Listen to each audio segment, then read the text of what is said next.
Go. Hey, it's Camo with the Nashville Access Wagon Sessions, special Eclipse edition. So we can't see anything because it's so dark. Look, it's Matt Castillo from. Oh no, this. Where is it? I don't know where I'm looking. All right, let's lose this. Oh, we're good. Yeah, we can get rid of it now. You can't see anything. Yeah. All right. Look, it's Matt Castillo from Matt and Herdsmen. Thanks for coming out, man. Thanks for having me. You're in town doing some writing and getting a feel for Nashville. Getting to know Nashville. It's again, I had a different mindset of what to expect, but it really reminds me of Austin, and that's kind of homey for me since that's my hometown where I was born and where we play quite often. So. I was able to go downtown, explore the first 2 days. I think we got here on Friday. So Friday and Saturday we just did some family stuff. Yeah. My big shout out to my aunt and uncle who were able to take the trip with me, and cool. They've been very supportive since day one. So I'm glad that they were able to come and go this journey with me. But we went out, explored downtown, and I was like, all right, Sunday's going to be meetings and who knows when. I was looking forward to today's interview. So, you're the only one because nobody else did.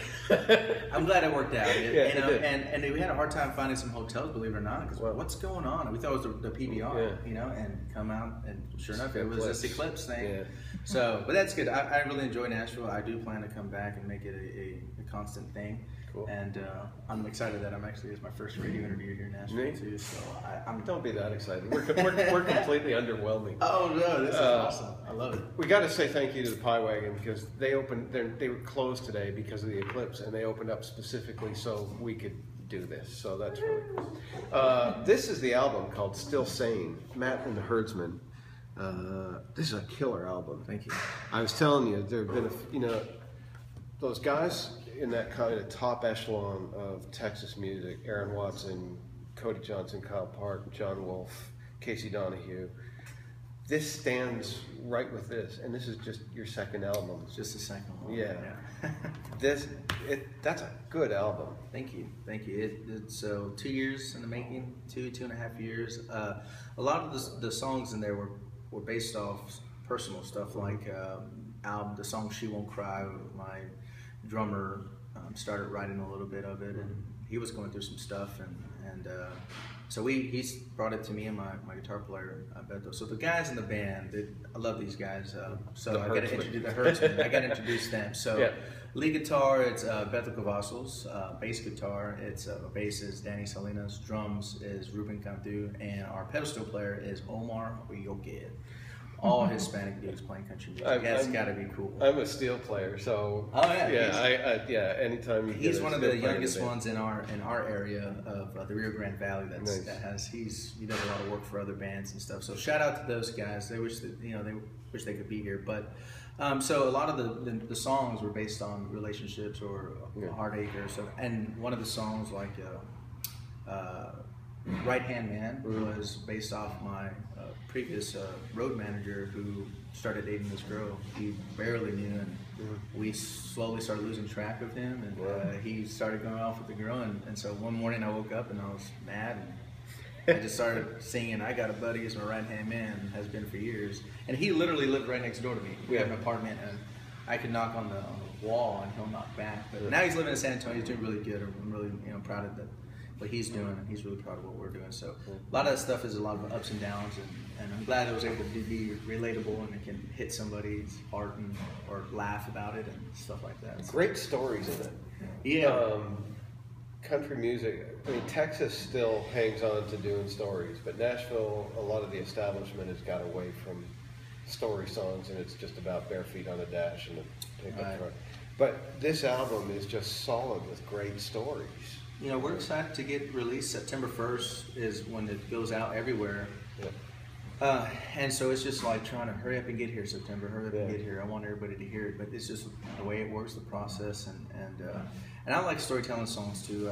Growing up, I used to listen to some Garth Brooks, and I remember his first couple of albums were cowboy storytelling songs, and as I got older, and I started getting hooked on the music part of it, and now I go back to the story, and I love that Garth puts his lyrics inside the CD.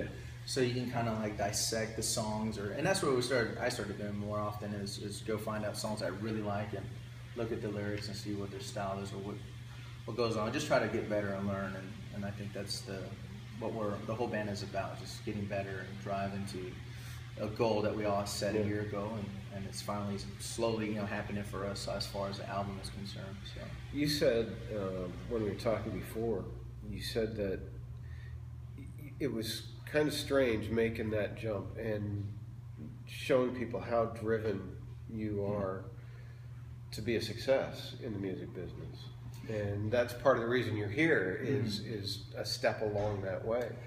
Yeah, you got to go where everybody in Texas and every songwriter out there is very talented, and I've come across a very well-known, talented artist and that I love to listen to, but I wanted to give this a shot. I didn't want to knock it.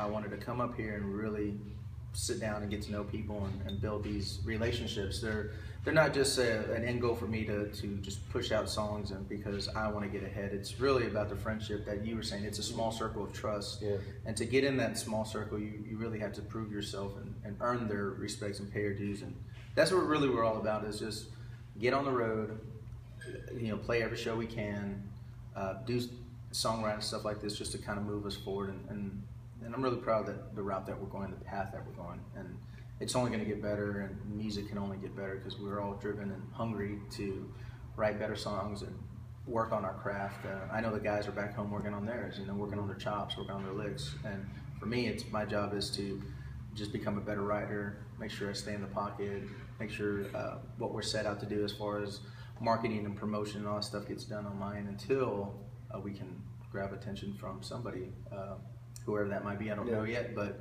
we're planting the seed now, so when it gets grown, water gets on there, it's skyrocketing. That's what it's all about, and they keep saying, and we always talk about this on here, that Nashville's a 10-year town, because it usually takes about 10 years here for you to be an overnight success. And some people that we talk to, they're in their 15th year. There's a great songwriter here, Ward Davis. And his album is called 15 Years in a 10-Year Town. And he's really starting to cut through now as a writer.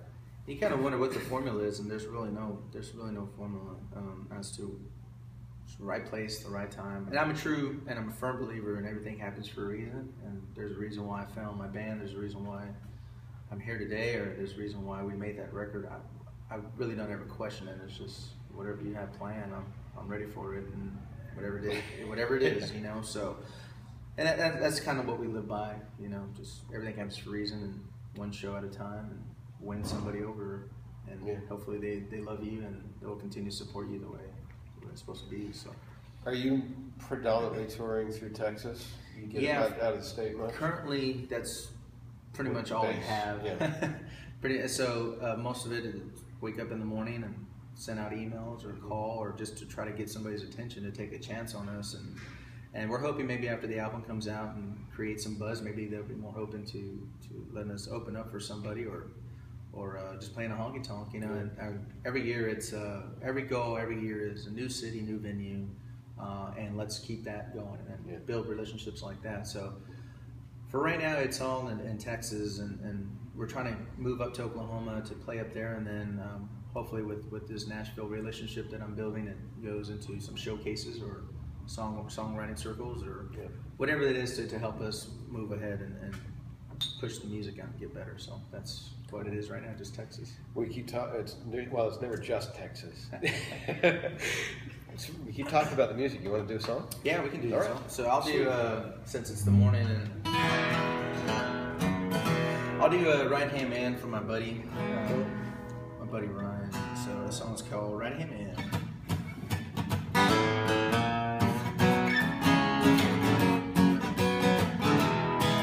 Well, I've got a buddy, he's a right-hand man, and has been for years.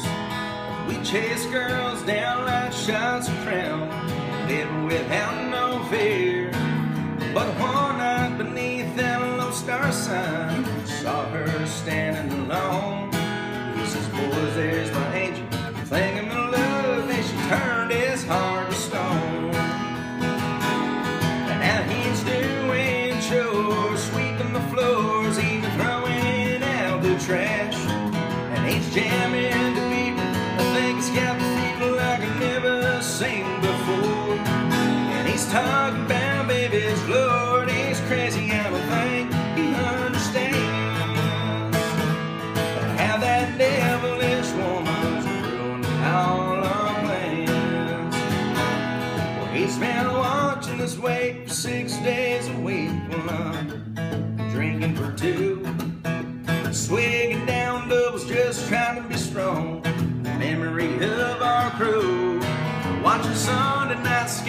instead of football. Man, that's a shame. It just goes to show when it comes to bros, that devilish woman's to blame. Cause he's doing chores, sweeping the floors, even throwing out the trash. And he's jamming the beaver. I think he's got the fever like I've never seen before. And he's talking about baby's Lord. He's crazy, I don't think he understands how that devilish woman's doing all our plans. Well, I never knew what he was going through until I went through myself. And I found a little angel who makes my life live in hell. Cause I'm doing chores, sweeping the floors, even throwing out the trash.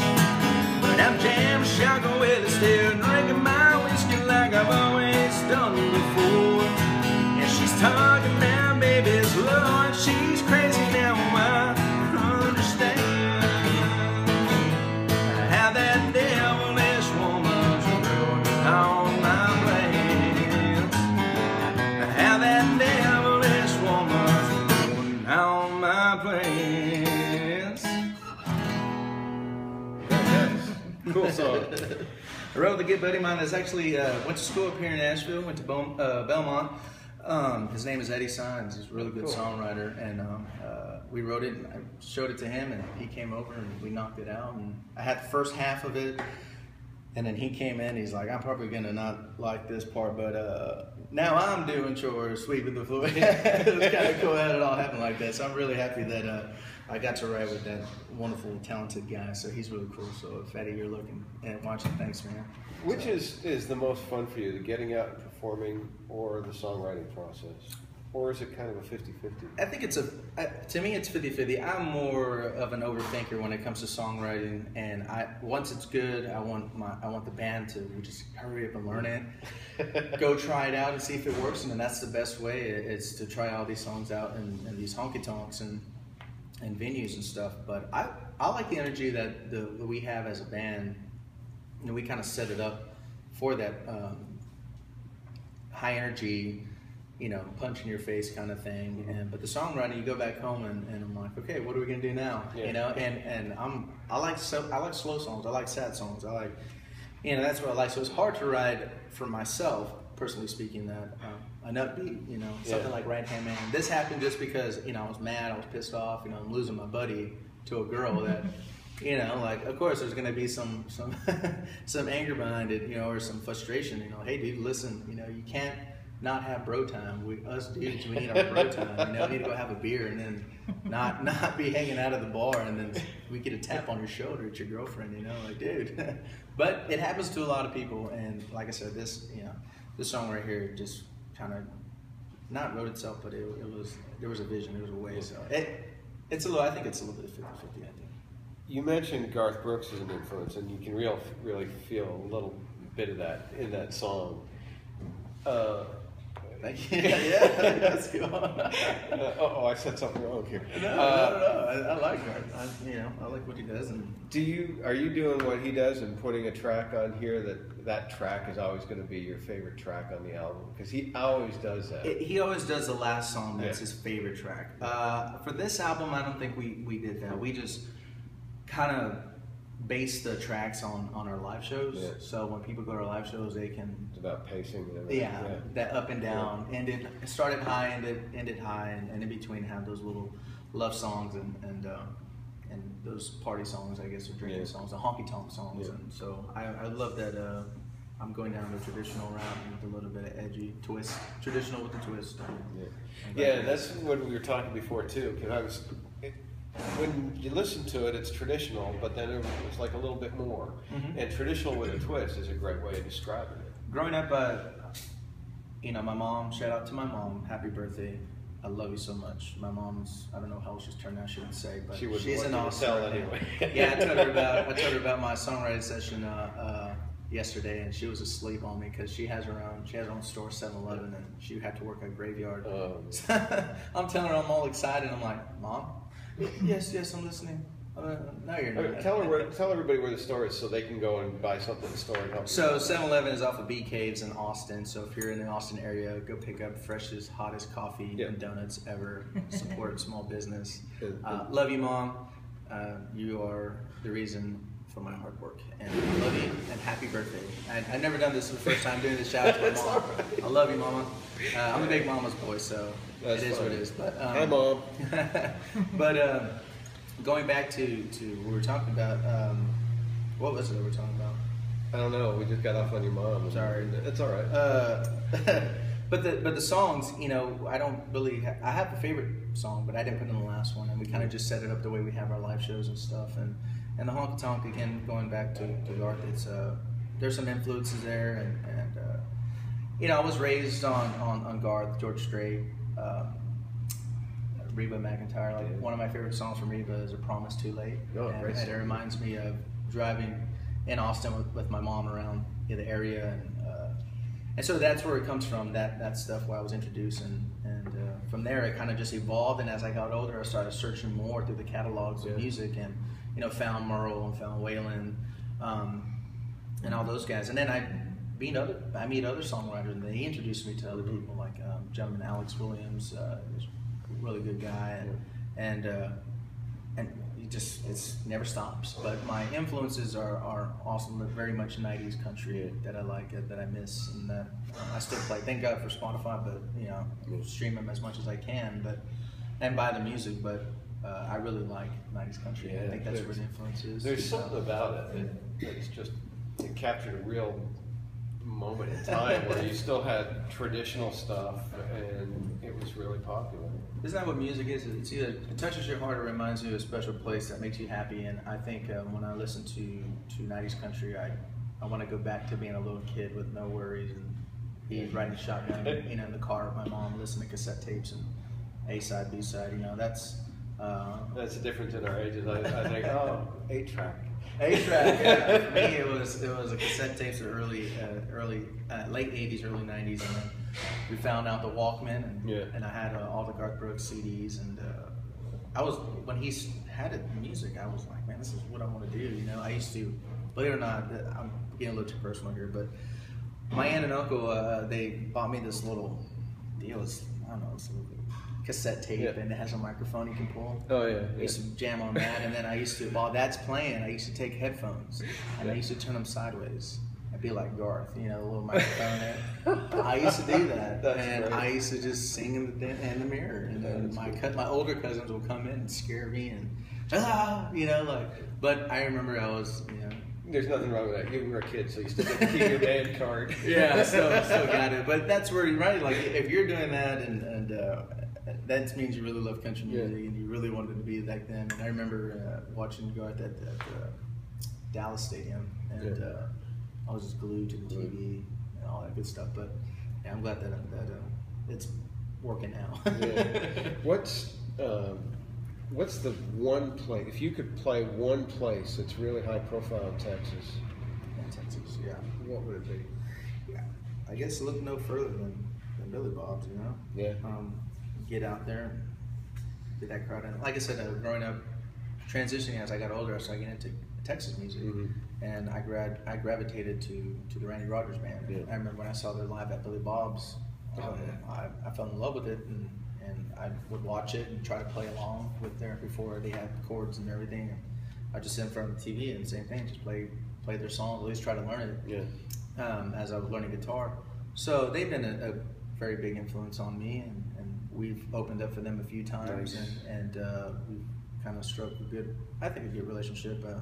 Every time they go down to South Texas, I bring up the Mollies from a very really good place, and I was up in Nashville, but I was able to still bring them, and kind of keep that relationship going. But it's all just building friendship and stuff like that. But Billy Bob's would be the place to go because, you know, the other people before me that we respect a whole lot. You know? And get your own live at Billy Bob's album. Get your own live, and I used to look at the albums and where did they go, and just following them, and it's amazing how Randy Rogers is now kind of one of the senior statesmen of Texas music. You know, he's got to that status, and a lot of hard work from from what I hear and from what I've seen, and he has a vision of where he wants his band to go, and it's all team effort and teamwork, and he's going to be able to. He's going to, I guess, next album with Dave Cobb, and that's big time. Transition different in a good way, but we're just trying to follow the trailblazers, you know, go from there. And create your own path. And kind of base it off. I guess growing up, as I started this, I was like, what's the blueprint? How does this work? How do you go about this business? You try to. You think, well, what would so-and-so do? And that kind of gives you an idea. And I've had some complete failures, you know. I thought I could do radio promotion on my own on my first album, and me and my lead guitar player, we wrote down a bunch of lists of radio stations, and we rented a car and we drove out there, and we just had to leave the CD in the front, you know, with the secretary, and never got a call back. And that was, you know, we didn't know any better. We were young, you know. But now, but you try. But and that's kind of half the battle is just trying. Now you know better. Now I know better, and I think a lot of us are not afraid to fail. I think that's the cool thing about the guys. You know, yeah, it's going to hurt a little bit, but just get up and keep doing it. I've heard so many artists say, you know, some of those nights where you think you're going to have a packed place and you get 6 people. Those that turn out being the best nights. Yeah, because you can do anything. I think we had about maybe 10 people at a show one time, but they bought merchandise enough to get us a round trip back home. You know, that meant a lot. And they still wear the shirts, and that has helped. So yeah, we've had good big shows as far as, you know, big audiences, and then semi big, and the guys that used to get down about it because that was the energy we needed. I just pretend like there's 20 people out there. They're just double it. That's right. Double it. You want to do another song? Yeah. Let's All right. So what can I play? I'll play you a semi. One moment. Sorry, I forgot to get Capo. Capo is like in Nashville. That's everybody's got at least one. Sometimes 3 or 4. Then they use them all at the same time. So I wrote this song a while back, about a year, 2 years ago, and it was for being on the road as a future song. Like, this is what I foresee happening if I'm on the road. So I wrote this song, and we always dedicated to, at our live shows, we always dedicated to the men and women in the armed forces, because God bless our country, God bless the United States, and then the truck drivers, because we see a lot of those truck drivers, and they're also the bloodline that fuels everything that happens. So I wrote a song called "Wait for Me," and hopefully it'll be our next music video, and so it goes something like this.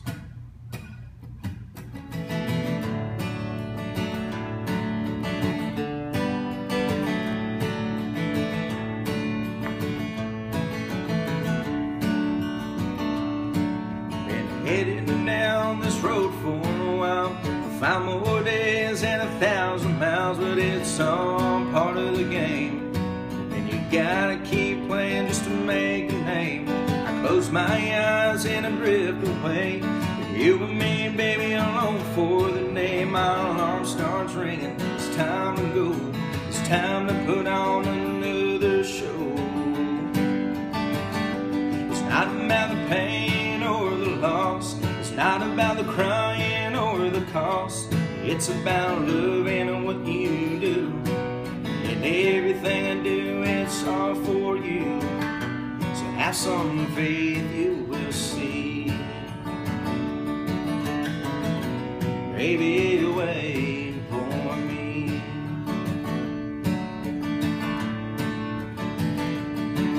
Just 2 more days till I'll get home. I'm sending you kisses through the phone, but there's something I can't deny. And when I see you, baby, I'm gonna die. It's not about the pain or the loss, it's not about the crying or the cost, it's about loving what you do. Everything I do is all for you. So have some faith, you will see. Baby, wait for me.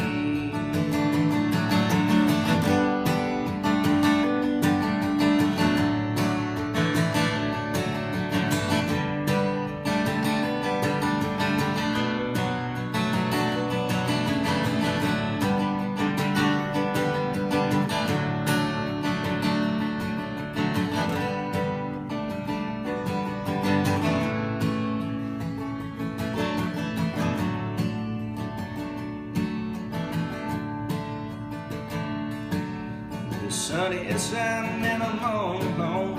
I don't need to be alone, 'cause the world stopped turning, the road's on, and just you and me, baby, together again.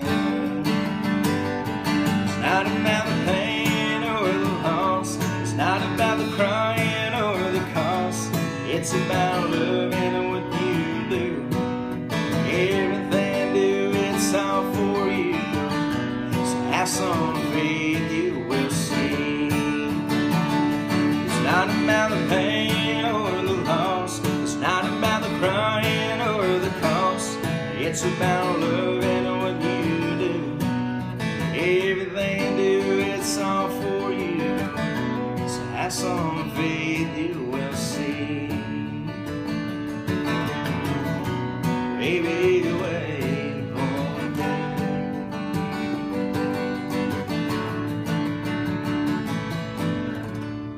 Great song.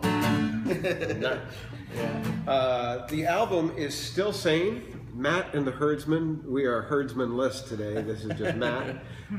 Thanks for coming by, man. Thank you. I really appreciate Thanks it. so much. And we'll have you back again. Hope to be back very, very soon. Sweet. So, People can find you on... yeah, what? Facebook. They can find us on Facebook, Instagram, Twitter. They can pre-order our album on iTunes, Amazon, Google Play, and then September 1st will be available on our website. We did pre-orders, but that has been completed. So thank you for everybody that has been supporting us and on our album. And If you're a fan of guys like Casey Donahue and John Wolfe and Cody Johnson and Kyle Park and Aaron Watson and Randy Rogers Band and Wade Bowen, this fits right into your library, so order it because it's really, really good. Trust me. Thank you. Thanks for having me. And Thanks. This is cool. I'll never forget this. We got the Eclipse. Yep. We got the whole restaurant Yep. to ourselves. Yeah. And play some good country music and share some good stories. Thank Excellent. you. Thanks for very coming much. by, man. Thank you. See you on Thursday.